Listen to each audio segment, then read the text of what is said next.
मैं ना वासुदेव कृष्ण हूँ, मैं ना यदुवंशी हूँ, मैं ना ही मानव हूँ, मैं पर ब्रह्म हूँ कुरुश्रेष्ठ।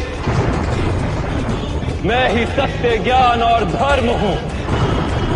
मेरी ही अनुमति से आप युद्ध कर रहे हैं, मेरी ही अनुमति से आप जीवित हैं, मेरी ही अनुमति से आप मृत्यु को प्राप्त होंगे।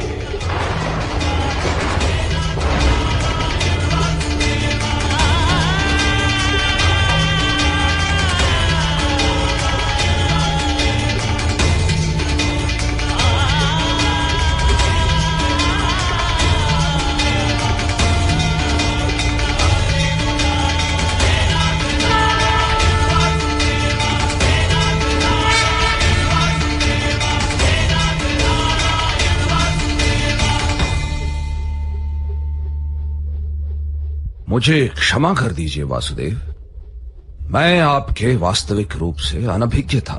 आप अवश्य मेरा वध कर सकते हैं, किंतु आप मेरा वध करने हेतु अपने प्रण को त्यागने के लिए सज्ज हुए हैं।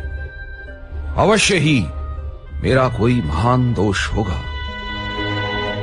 क्या दोष है मेरा वासुदेव, बताइए।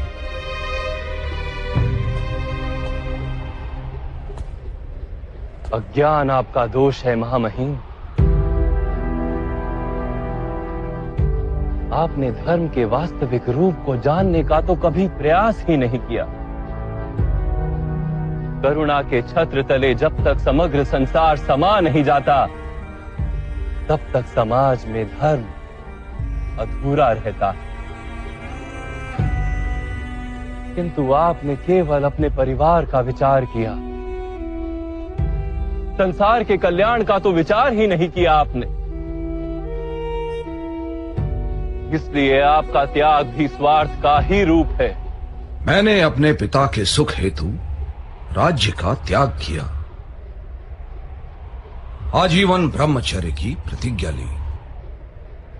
इसमें मेरा कोई स्वार्थ नहीं था वासुदेव। ब्रह्मचर्य की प्रतिज्ञा और राज सिंहासन का त्याग अवश्य उत्तम कार्य थे, किंतु आपने समाज के प्रति अपने उत्तरदायित्व का त्याग क्यों कर दिया महामहिम? कुरुवंश में आपसी संघर्ष न हो, हस्तिनापुर के राज सिंहासन के लिए युद्ध न हो और कुरु राष्ट्र की प्रजा को हानि या दुख न हो, इसीलिए मैंने ये प्रतिज्ञाएं दी वासुदेव। अपने चारों ओर दृष्टि डालिए महामहिम, क्या चल रहा है यहाँ? आपकी प्रतिज्ञा ने इस विग्रह को, इस युद्ध को टाला तो नहीं?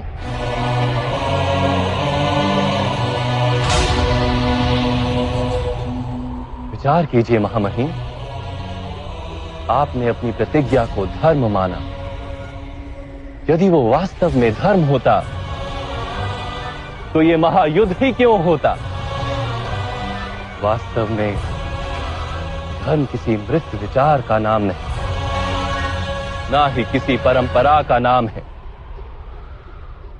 धर्म तो जीवन का नाम है और जीवन निरंतर बदलता रहता है। परिवर्तन ही जीवन का गुण है और परिवर्तन हेतु मनुष्य को कर्म करना पड़ता है, और आपने कर्म का ही त्याग कर दिया महामहिम। किंतु मैंने तो जीवन के प्रत्येक पग पर उचित कर्म किए हैं वासुदेव। नहीं महामहिम,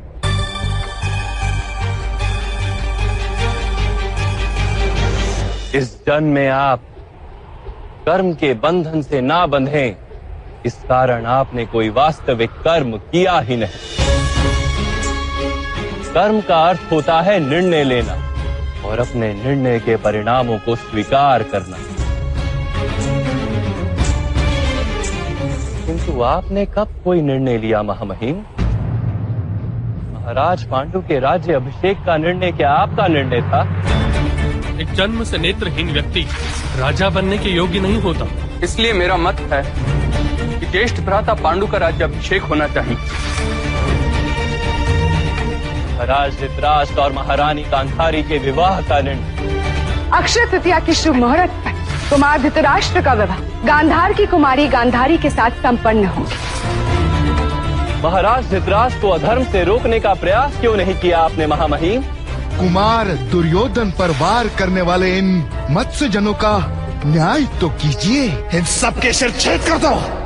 ये तो अत्याचार है। आदेश का पालन हो। यूथ सभा का निर्णय और उसमें पांचाली के अपमान को ना रोकने का निर्णय। रामा, आपकी कीर्ति तो समग्र आर्यवर्त में है। आप तो स्वयं माता गंगा के पुत्र हैं। अपनी समक्ष ऐसा व्यवहार देख के आप मौन किस प्रकार रह सकते हैं?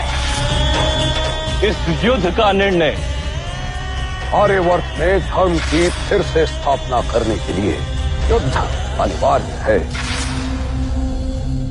सभी अधर्मों को रोकने का आपके पास सामर्थ्य भी था और शक्ति भी, किंतु आप निर्णय नहीं ले सके महामहिम। आप केवल अपनी प्रतिज्ञा और अपने प्रण से बंधे रहे। मैं दास बनकर अपना जीवन व्यतीत करूंगा। वास्तव में कर्तव्य के नाम पर निर्णय लेने के उत्तरदायित्व से आप भागते रहे।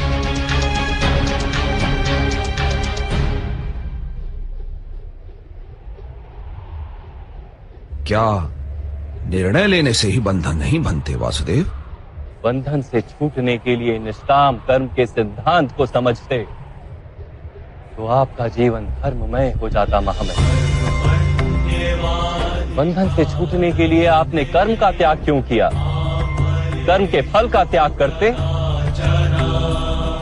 किसी के आदेश को कर्तव्य मानने के स्थान पर अपने कर्म को कर्तव्य मानते तो भी बंधन से छूट जाते। बहुत समय पूर्व आपने प्रतिज्ञा ली थी। क्या उस समय आप सारा भविष्य जानते थे? परिस्थितियां बदल गई महामहिम, समय में परिवर्तन आ गया, किंतु आपने अपनी प्रतिज्ञा नहीं तोड़ी और ना ही किसी परिवर्तन को स्वीकार किया। उसी का परिणाम है कि आज ये युद्ध हो रहा है। तो क्या प्रतिज्ञा का कोई मूल नहीं? अवश्य।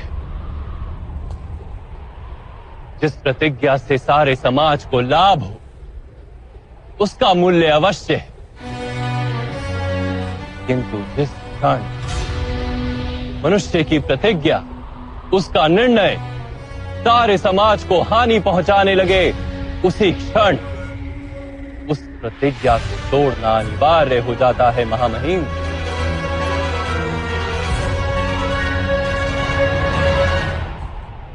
आज पांडवों के पक्ष में रहकर युद्ध करने का निर्णय यदि आप ना ले पाए तो कम से कम शस्त्रों का त्याग करके अपनी मृत्यु को स्वीकार कर लीजिए।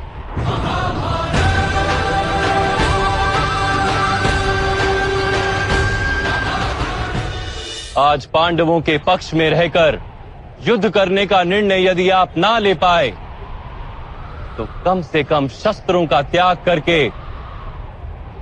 अपनी मृत्यु को स्वीकार कर लीजिए। मैं स्वीकार करता हूं वासुदेव।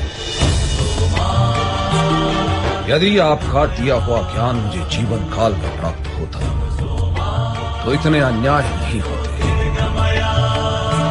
किंतु जीवन में ना सही, मृत्यु में आपका दिया हुआ ज्ञान अवश्य उपयोगी होगा।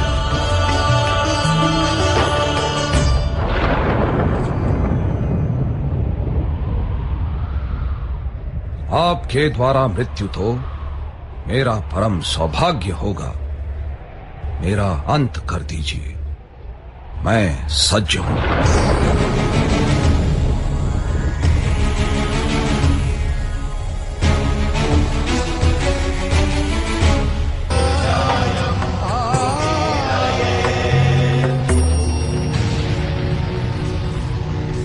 मेरी मृत्यु काशी की राजकुमारी देवी अंबा के हाथों लिखी है वासुदेव, और इसी कारण राजकुमारी अंबा ने शिखंडिनी के रूप में जन्म लिया है। उन्हें ही तेरे वध का संतोष लेने दीजिए वासुदेव। मैं वचन देता हूं, मैं वचन देता हूं वासुदेव, मैं उनकी प्रतीक्षा करूंगा। और जिस दिन रणभूमि में वो मेरे समक्ष उपस्थित होंगी, मैं अपने सभी शस्त्रों का त्याग कर दूंगा। तब तक मैं हस्तिनापुर के सैनिकों का रक्षण अवश्य करूंगा, किंतु आपके किसी भी सैनिक की मृत्यु मेरे हाथों से नहीं होगी। ये ना मेरा कर्तव्य है और ना ही किसी का आदेश। ये मेरा निर्णय है वासुदेव।